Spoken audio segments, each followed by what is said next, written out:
الله من الشيطان الرجيم. بسم الله الرحمن الرحيم. السلام عليكم ورحمة الله وبركاته. الحمد لله. الحمد لله. الحمد لله. الحمد لله والصلاة والسلام على رسول الله صلى الله عليه وسلم. الحمد لله عدد خلقه ورضا نفسه وزنة عرشه ومداد كلماته. اللهم صل وسلم وبارك على رسولك الكريم حبيبنا المصطفى سيدنا محمد صلى الله عليه وسلم وعلى آل سيدنا محمد كما صليت وباركت ورحمت على خليلك ونبيك إمام الناس سيدنا إبراهيم وعلى آله في العالمين إنك حميد مجيد. لا إله إلا أنت سبحانك سبحانك إني كنت من الظالمين. ربنا ظلمنا أنفسنا وإن لم تغفر لنا وترحمنا لنكونن من الخاسرين. اللهم أنت ربنا لا إله إلا أنت خلقتنا ونحن عبيدك ونحن على عهدك ووعدك ما استطعنا. نعوذ بك من شر ما صنعنا. نبوء لك بنعمتك علينا ونبوء بذنوبنا فاغفر لنا فإنه لا يغفر الذنوب إلا أنت. اللهم أنت ربنا لا إله إلا أنت عليك توكلنا وأنت رب العرش العظيم. ما شاء الله كان وما لم يشأ لم يكن ولا حول ولا قوة إلا بالله العلي العظيم. أعلم أن الله على كل شيء قدير وأن الله قد أحاط بكل شيء علما. اللهم إني أعوذ بك من شر نفسي ومن شر الشيطان وشركه ومن شر كل دابة أنت آخذ بناصيتها إن ربنا على صراط مستقيم. Kita bersyukur Alhamdulillah. Subhanallah. Agar Alhamdulillah masuk dalam hati kita, bukan hanya di lisan dan dalam pikiran, pakailah rumusan analogika terbalik. Kita mendapatkan kesehatan hari ini. Alhamdulillah. Bayangkan kita sakit. Sangat mudah bagi Allah. Anda sudah menjaga kesehatan, makanya terjaga, olahraganya, semua terjaga. Tiba-tiba dicek Anda punya cancer. Sangat mudah bagi Allah. Kita sudah begitu dahsyat mengatur planning, bla bla bla bla bla. Mobilnya bagus, yang nyetir pun bagus. Tiba-tiba ada orang yang nyetir ngantuk, kita kena kecelakaan, masuk rumah sakit. Planningnya berantakan semua. Bisa aja, itu sangat mudah bagi Allah. Bisa saja hari ini kita tergeletak di dalam di kamar rumah sakit. Sekarang kita dalam keadaan sehat, diberikan nikmat oleh Allah Azza wa Jalla. Bayangkan kita kalau sakit baru kita terasa ya Allah, Alhamdulillah Allah. Analogi kita terbalik. Kita melihat pasangan hidup kita, anak kita, rumah kita, Masya Allah, Alhamdulillah. Bayangkan ya Allah, apabila anak kita wafat, pasangan hidup kita wafat, subhanallah.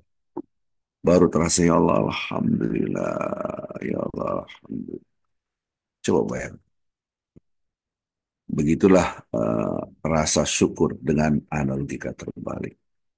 Kita sudah bangun tidur, Alhamdulillah di ahyan. Bayangkan kita wafat tadi malam, gak bangun lagi. Subhanallah. Hal-hal ini kita tumbuhkan. Subhanallah. Kita sampai pun tadi mandi, kita mandi pagi, badan kita kena air. Subhanallah. Bayangkan tidak ada air berhari-hari, tidak ada listrik di rumah Anda berandai-andai. Ataupun di padang Sahara sana yang sangat sulit sekali air. Atau air banyak, tapi Anda berbaring di rumah sakit infus, selang, sonde, kita berhari-hari tidak mandi. Paling hanya diusap dengan perawat. Maka kita bersyukur. Maka analogika terbalik ini penting sekali buat kita. Maka Allah Subhanahu wa Ta'ala memberikan hal-hal yang negatif. Sehebat apapun kita, pasti kita pernah sakit. Sehebat apapun. Sehebat apapun kita pasti pernah pernah sakit. Ini harus kita paham supaya kita bersyukur bahwa nikmat kesehatan itu luar biasa. Kapankah kita bisa merasakan nikmatnya sehat? Kalau kita sakit. So, kita ucapkan Alhamdulillah, kita latih dari pikiran masuk hati. Setan berusaha untuk mengeluarkan Alhamdulillah dalam hati kita. Hati ini harus dijaga. Salam dan salawat kepada Nabi Muhammad Sallallahu Alaihi Wasallam. Bapak Ibu yang cinta Allah Subhanahu Wa Taala, hanya orang yang merasa la haula wala quwata illa billah. Hanya orang yang merasa titik nol. Saya ini nothing, tidak ada apa-apanya. Saya ini debu, tidak ada apa-apanya. Hanya orang yang merasakan itu yang mampu membesarkan Allah dengan sejatinya. Tapi kita merasa hebat, merasa jago, merasa memiliki, maka ibadah kita akan lemah sekali. Kita merasa punya, merasa pandai, merasa berkuasa, punya jabatan, punya wewenang, semakin merasa punya, semakin melemahkan ibadah kita kepada Allah Azza wa Jalla. Subhanallah. Mudah-mudahan kita mengikuti apa yang dilakukan oleh Nabi Muhammad sallallahu alaihi wasallam. Allahumma salli wa sallim wa barik ala sayyidina Muhammad. Bayangkan Rasulullah sallallahu alaihi wasallam, manusia yang dijamin surga. Ada kata-kata yang harus kita hafal. Tolong dihafal. Afala akuna abadan syakura. Harus dihafal. Afala akuna abdan syakura. Ini kata-kata ini adalah ketika Aisyah melihat Rasulullah SAW. Kalau Rasul itu sholat malam itu hukumnya wajib. Kalau kita adalah sunnah. Tidak mengerjakan pun tidak apa-apa. Afalakuna abdan syakur. Aisyah melihat Rasulullah SAW ibadah, sholat malam. Beliau ini fisiknya Masya Allah.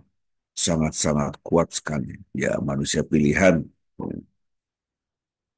Tapi tetap dia adalah manusia.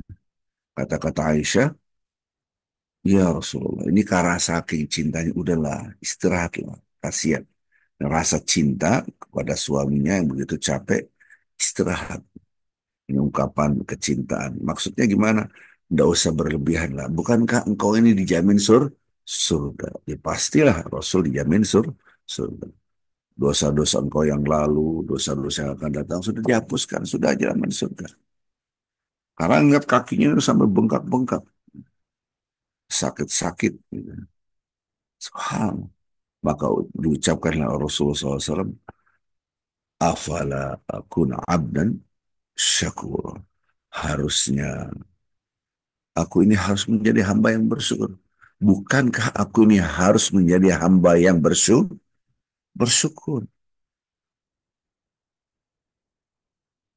Kalau dijamin surga, harus ibadah lebih daripada itu semua. Subhanallah. Apalagi dijamin surga. Rasa bahwasanya ya Allah. Coba kalau kita dijamin surga. Bayangin. Kan tenang aja kenapa saya dijamin surga. Kira-kira gitulah. Malah sombong, malah tidak beribadah dengan semaksimal mungkin. Karena merasa hebat. Merasa hebat inilah melemahkan ibadah kita kepada Allah Azza wa Jalla. Merasa la haula wa la quwata illa billah inilah benar-benar kita rasakan, ya Allah, hanya Engkau ya. Kapankah Anda beribadah, berdoa, berzikir tulus, betul, tulus, tulus ya, sampai menitikkan air mata. Ya Allah, ya Allah. Kalau kita dikepung dengan tanda-tanda kematian, Saya gambarkan Bapak Ibu yang cinta Allah Subhanahu wa taala, seandainya Bapak Ibu ikut saya perjalanan ke Sekudai. Sekudai ini daerah yang sangat primitif, paling mentok primitifnya, ya. Jalan kaki, jalan kakinya saja kita hitung di atas 40 jam jalan kakinya. Ya, setelah itu tim saya udah nggak kuat, istirahat. Kemudian dia ngomong begini, Pak Ustadz, kasih kesempatan saya, kita ini istirahatlah di sini. Seminggu baru kita pulang. Kalau kita balik lagi jalan kaki, kebayang. Semua. Bapak Ibu ada yang pernah jalan kaki lebih dari 40 jam, gitu. So, udah istirahat aja di sini. Saya bilang, saya nggak bisa berkata-kata. Semuanya ngomong begitu. Kita kalau balik lagi, jalan kaki lagi seperti perjalanan naik turun gunung, masuk sungai, masuk lumpur, masuk, aduh kita butuh istirahat dulu di sini, baru kita bisa balik. Saya tidak menjawab ya, saya tidak menjawab tidak. Saya hanya doa, ya Allah. Kemudian saya cari jalan keluar. Ada nggak jalan keluar selain kita balik lagi? Karena perjalanan begitu capek. Naik turun gunungnya tuh. Naik gunungnya itu bukan badan kita berdiri. Naik gunungnya itu badan kita nempel dengan tanah. Kayak Spider-Man nih. Allahu Akbar. Capeknya luar biasa. Ya. Di tengah perjalanan itu, sebelum sampai titik Sakudai, itu kita dalam keadaan haus. Tidak ada air di gunung. Tidak ada air. Bayang. Rasanya, ya Allah, haus banget. Kering. Subhanallah. Ketika kita sampai ketemu sungai, masya Allah, langsung, uh, itu terasa nikmat. Maka nikmatnya air ketika kita dalam keadaan haus dan tidak ada air. Oke, singkat cerita, akhirnya saya berbicara dengan orang-orang penduduk, bukan penduduk situ, dari rumah ke rumah itu mungkin kita jalan kaki lagi 15 menit atau 20 menit baru ketemu tuh rumahnya kelihatan. Itu rumahnya itu bukan satu dusun, mereka nomaden. Ada solusinya, kata. Kamu jalan lagi. Berapa jam? Berapa jam? Berapa jam? Dua. Namanya Sagulube. Ya, yang salah kita. Mereka nggak kenal jam. Ternyata 7 jam kita jalan kaki lagi. Sampailah, kenapa? Dari situ kamu bisa naik kapal. Saya mendengar nama Sagulube. Wah, ini bertaruh nyawa lagi. Karena di situ ombaknya begitu dahsyat. Ombaknya itu begitu dahsyat. Anu, dan sangat terkenal sekali dengan istilahnya eh, laut kematian di situ. Waktu dulu awal-awal saya ke Mentawai, awal-awal dulu gitu. Pak Ustadz kalau berani dakwah di Sagulube, Sagulube, berapa lama kita jalan kaki dari sini? Ya, 8 lah, 8 jam, 8 hari Ustaz. Innalillahi wa inna ilaihi raji'un. Saya bilang, tapi kalau pakai sampan boleh aja. Nah, tapi di sini sampan rata-rata berbahaya, bertaruh nyawa. Ketemulah saya dengan apa dai-dai, kumpullah di situ. Dai-dai, wah ini nih yang pernah ke Sebelumbe. Itu waktu itu ada berenam, dua wafat, masih sisanya masih ada. Tapi yang ini hilang pendengarannya karena kecelakaan, karena kita diamuk ombak waktu itu. Subhan. Saya hanya mendengar aja, dua wafat dia hilang. Jadi the first impressionnya Sagulube itu daerah yang sangat mengerikan. Mengerikannya apa? Karena ombaknya itu kedulal. Kalau redaksi Al-Quran, kedulal itu laksana eh, gunung, bukit. Jadi kalau Anda lihat bukit, nah itulah ombak. Jadi saya bilang nantilah kalau memang ada kesempatan saya ke sana. Subhanallah. Setelah kita sekian tahun, saya nggak pernah ke sana. Terpaksa kita harus ke sana dari Sakudeja, anak kita ke Sagulbet. Sampai Sagulbet, masuk desa itu, dusun itu, dari kejauhan sudah kedengaran. Bam. Berapa detik lagi? Bam. Berapa detik lagi? Bam. Itu adalah ombak yang menimpa apa batu apa cadas yang tinggi, jadi sekarang ini langsung waktu bom bom, masya Allah, itu kedengeran tuh, kedengeran. Semua jadi tidak ada yang namanya sampan-sampan di samping di pantai-pantai, tidak ada. Itu kapal-kapal sampan para nelayan itu di daratan semua diikat. Kalau di kena air itu pasti ke bawah air. Subhanallah, begitu. Uh, Bagaimana apa kita bisa nyebrang? Kita tanya kepala desa sih, kepala dusun lah. Oh, bisa nyebrang harus dilihat ahlinya, bukan kita. Ahlinya nanti lihat bisa nggak kita nyebrang. Itu kita sewa, hmm, hmm, sewa eh, apa kapal ada 7 juta harganya. Karena perjalanan jauh ke sana tuh jauh, 7 juta sebenarnya. Ya daripada kita jalan kaki 24 jam, apa 42 jam, lebih baik kita sewa itu. Akhirnya kita cari dana untuk nyebrang laut. Apa yang terjadi? Yang ahlinya ngeliat awan, ngeliat ini belum bisa hari ini. Dia ngeliat nggak bisa. Besok setelah subuh kita lihat lagi. Jadi yang ahli itu bisa melihat pasti, ah ini bisa nih, langsung cepat-cepat. Apa yang terjadi? Kita naik kapal, jadi di darat itu sampahnya didorong, baru kita masuk, tuk, tuk, masuk. Allah, itu sampan di tengah laut beberapa detik tidak kena air sama sekali.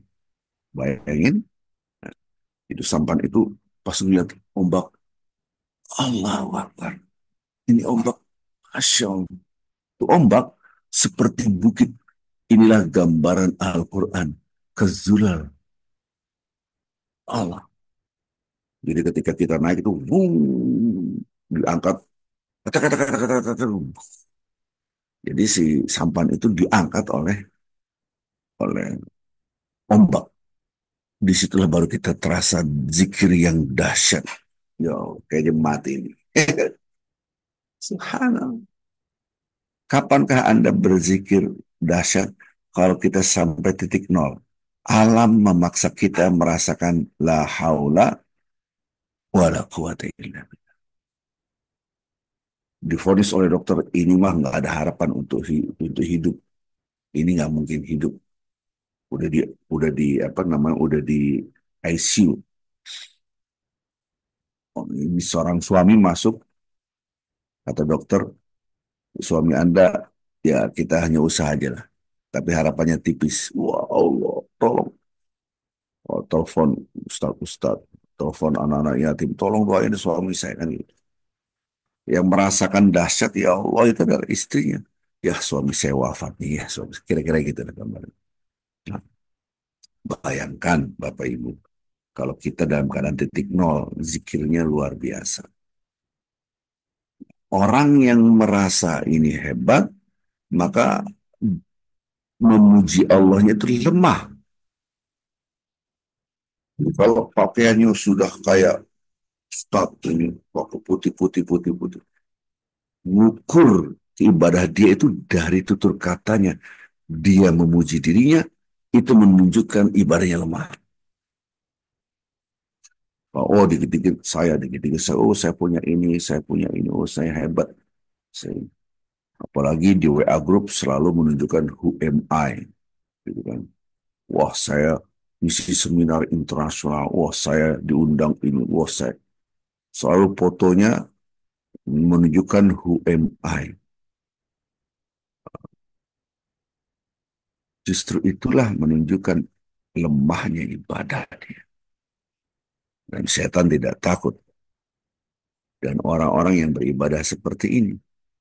Karena pada dasarnya ketika kita membesarkan mengagungkan Allah, ingat teori saya, Saya gambarkan begini, ini ketika kita membesarkan nama Allah seperti satu stick ya, atau pena, di satu sisi kita angkat, berarti di sisi lain dia turun. Itulah ibadah. Jadi kalau kita di sini pena, di satu sisi kita angkat, di sisi lain tuh turun. Kalau kita membesarkan Allah, maka yang sisi ini turun. Tapi kalau kita membesarkan diri saya, berarti mengecilkan Allah. Maka ketika kita membesarkan Allah, Allah, ya Allah, maka kita kecil di sini. Maka orang yang merasa la haula wala quwata illa billah, dia sesungguhnya benar-benar membesarkan Allah. Nah, maka itu alam kadangkala memaksa kita untuk la haula wala quwata illa billah. Ini yang diajarkan. Kita mencoba untuk memahami hal ini. Bagaimana kita merasakan titik nol. Ambillah air, rasakan minum, nikmatnya minum. Masukkan pikir kita dalam keadaan susah air. Saya air minum sebesar ini dibagi 7 orang, bayangin. Saking hausnya kita. Itu saya merasakan bagaimana bisa gitu, karena memang tidak ada air.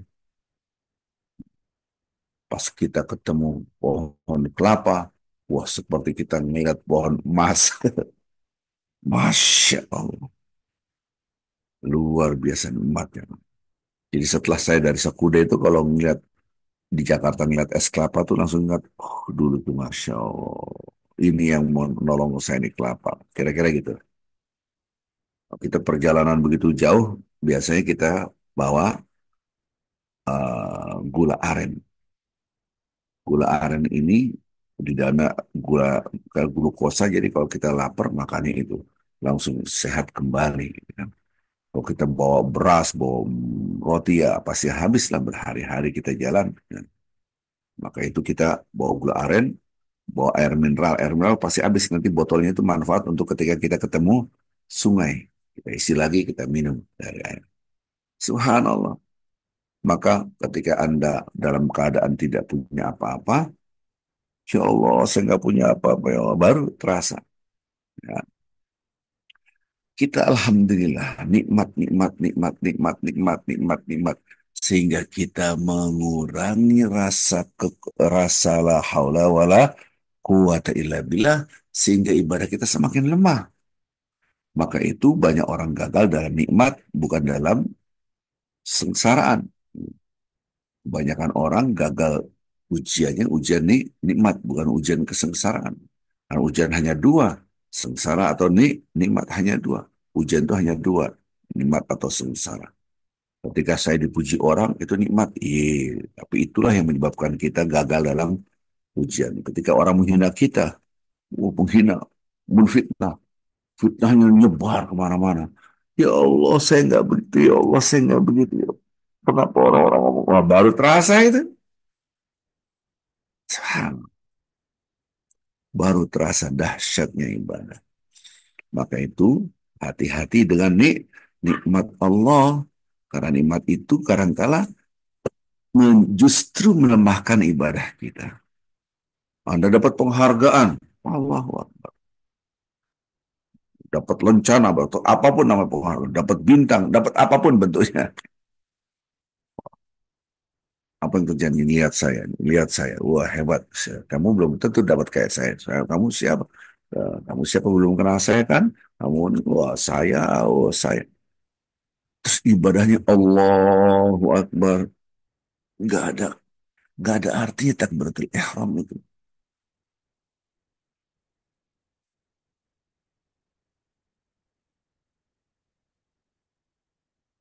Ketika kita ucapkan Allahu Akbar, Allahu Akbar, Allah Maha Besar. Kita, jangankan kita, gunung yang begitu besar pun kecil. Di gunung kita tuh kecil. Debu di mata gunung Anda tuh kecil. Aku tunduk dan takut kepada Allah. Jangankan kita. Bumi itu kecil. Ada yang lebih besar. Matahari. Kalau kita ambil spidol ataupun pena, kita bercermin, tataplah cermin itu. Kemudian pena ini taruh sini. Atau spidol angkat. Di sini ada titik hitam. Inilah bumi. Wajah Anda adalah matahari. Allah. Inilah bumi. Wajah Anda adalah matahari. Matahari yang begitu gagah. Itu kecil di mata Allah. Sunrise. Gagah. Matahari pun kecil. Langit dan bumi serta sisinya kecil. Terus Anda menepuk dada. Inilah saya. Inilah saya. Lau anzalna hadzal Qur'an ala jabalin la ra'aitahu khashi'an mutasaddian min khasyatillah. Kalau Al-Quran diletakkan di atas gunung, padahal gunung adalah makhluk yang terbesar di bumi ini. Di, di hamparan bumi makhluk yang terbesar adalah gunung. Menunjukkan inilah saya. Gunung itu pun apabila Al-Quran ditaruh di atasnya, Anda akan melihat tertunduk, terpecah. Mutasaddian min khasyatillah. Pecah karena takut kepada Allah ya. Itu rasa kecil di hadapan Allah. Bagaimana kita? Maka hati-hatilah dengan nikmat. Subhanallah. Hati-hatilah dengan nikmat. Apalagi zaman sekarang, Bapak Ibu Allah. Setan bergembiranya luar biasa. Zaman narsis. Zaman menunjukkan show off semuanya. Di Facebook, di Instagram, di status-status WA, dimanapun sosial media menunjukkan inilah aku, inilah aku, inilah aku, inilah aku. Astagfirullahaladzim. Ini menunjukkan lemahnya ibadah dia. Masalahnya kita tidak tahu, Bapak Ibu. Saya takut ketika kita menghadap Allah, salat kita tidak diterima oleh Allah. Ibadah kita tidak diterima oleh Allah. Inna Allah yanzur ila suwarikum, wala ila isab, wala kama yanzur ila qulubikum. Allah itu tidak melihat fisik kita, rupa kita, wajah kita, badan kita. Enggak. Tapi Allah melihat hati kita. Maka ketika takbiratul ihram, Allah Akbar, ya Allah aku kecil. Maha tidak berdaya. La haula wala quwata illa. Maha tidak punya apa. Allah Allah maha besar. Saya maha kecil. Rasa titik nol inilah yang harus kita jaga. Maksud menjaga gimana? Karena dia fluktuatif. Karena dia naik turun. Apalagi ketika Anda dipuji orang. Maka pujian itu membahayakan. Oh kamu hebat, kamu mendapatkan penghargaan. Wah hebat. Wih.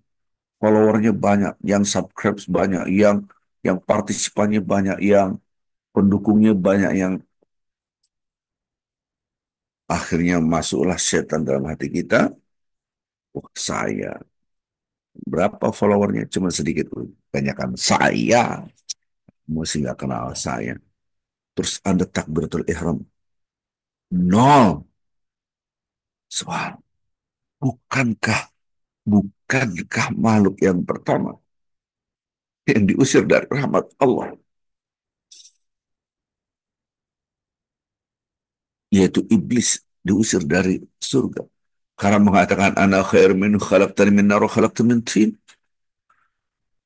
Bukankah setan itu dikeluarkan dari surga karena mengatakan ya Allah engkau telah menciptakan aku dari api dan engkau telah menciptakan dia dari tanah. Kerenan aku dari dia. Siapa dia? Oh, saya, kamu belum kenal saya. Bukankah menunjukkan who am I ini menyebabkan rahmat Allah hilang? Kalau kita mau mendapatkan rahmat Allah, maka Rendahkanlah diri kita. Supaya kita bersyukur. Duduklah Anda di rumah orang yang fakir, duduk bersama. Anda lihat, mereka punya apa? Saya masuk rumah. Tuhan, Anda pernah masuk rumah, di dalam rumah tidak ada makanan sama sekali. Oh, kalau saya amat sangat sering. Tidak ada makanan. Satu butir beras pun tidak ada. Baru terasa, ya Allah, aku punya nikmat begitu banyak. Dan orang-orang ini masih tertawa. Saya bilang, kalau lapar gimana? Kita ke ladang. Ladang itu maksudnya hutan buat mereka.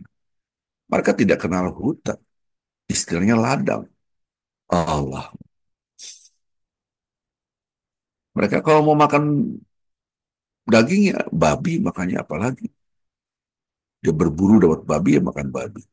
Dapat monyet, ya makan monyet. Ini real, nyata. Bahkan saya dulu disajikan monyet bakar. Ini nyata. Ini di pedalaman. Di dapur tidak ada yang namanya garam atau kunyit atau bumbu dapur, tidak ada. Allah. Yang di atas itu, ini orang-orang Mentawai, di atas itu, suku Wana. Sama. Bedanya mereka lebih beradab. Nggak ada yang telanjang lah. Kalau suku Mentawai itu masih telanjang-telanjang, masih pakai tato. Perjalanan itu nggak lama kalau sana. Cuma 1 hari waktu itu ke satu titik. Dari pagi sampai malam kita jalan kaki. Sampai sana kita lapar. Mau makan, nggak ada makanan sih. Kita tahan lapar dan dingin. Bayangin, datang nggak ada makanan, sama nggak di sini nggak ada kita nggak ada makanan. Besok pagi kita cari di ladang. Allah, betapa banyak kaum fakir di sana. Maka itu Bapak Ibu, saya sangat amat mengharap yang belum berkurban, berkurbanlah untuk pedalaman. Dahsyat pengaruh, amat sangat dahsyat. Dan ini pahala yang luar biasa. Kenapa ketika Anda di pedalaman, menarik orang masuk Islam. Hewan kurban Anda menyebabkan orang masuk Islam, bayangkan. Hewan kurban Anda mengukuhkan orang-orang yang baru masuk Islam mu'alaf. Karena mu'alaf banyak sekali. Jadi bukan hanya mendapatkan pahala Idul Adha, tapi mendapatkan pahala dakwah. Saya hanya mengingatkan bahwa kita ini berjuang hidup di dunia ini cuma satu tujuannya, cari ridho Allah. Perbuatan apa yang paling dicintai oleh Allah? Membahagiakan orang lain. Subhanallah. Khairin nas anfa'u linnas, sebaik-baik manusia yang paling banyak manfaatnya untuk orang lain. Ya, di kota-kota sudah banyak hewan kurban. Dibagiin sampai bingung, semua udah dapat. Sampai pun orang yang fakir, miskin di kota ini pasti udah dapat hewan kurban. Di sana sudah kita bawa sapi begitu banyak, masih banyak yang belum dapat. Allah. Saya teringat dengan hadis Rasulullah Sallallahu Alaihi Wasallam. Ada dua perintah yang kontradiktif. Apa itu? Pertama, fala tadakhiruha. Jadi hewan kurban ini janganlah Anda simpan, nggak boleh disimpan. Kenapa? Karena di saat masih banyak. Maka itu hukum menyimpan hewan kurban itu haram. Karena ada hadisnya. Belum selesai ya, jangan dipotong ini video ini. Please jangan dipotong. Nah, tadi jangan simpan. Oh, banyak orang-orang yang belum dapat. Berganti tahun, berganti kondisi situasi. Rasulullah SAW mengatakan, Faddakhiruha, nggak usah dihabisin sekarang. Buat besok-besok simpan. Kan kontradiktif. Yang satu jangan menyimpan, yang satu disuruh menyimpan.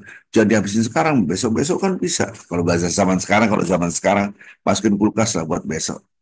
Kira-kira gitu. Kok beda? Karena perbedaan kondisi. Semua sudah dapat, ya sudah Anda bisa simpan.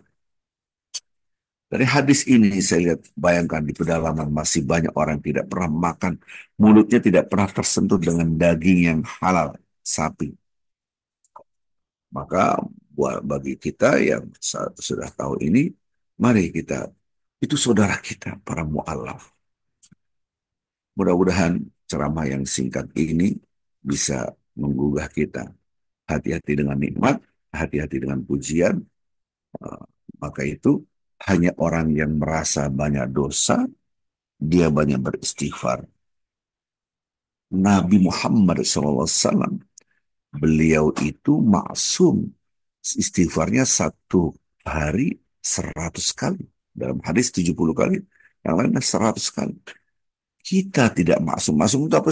Terjaga dari perbuatan maksiat. Kita tidak maksum, tapi jarang beristighfar. Kenapa? Satu, cuma satu. Karena merasa banyak pahalanya dan tidak merasa banyak dosa. Itu.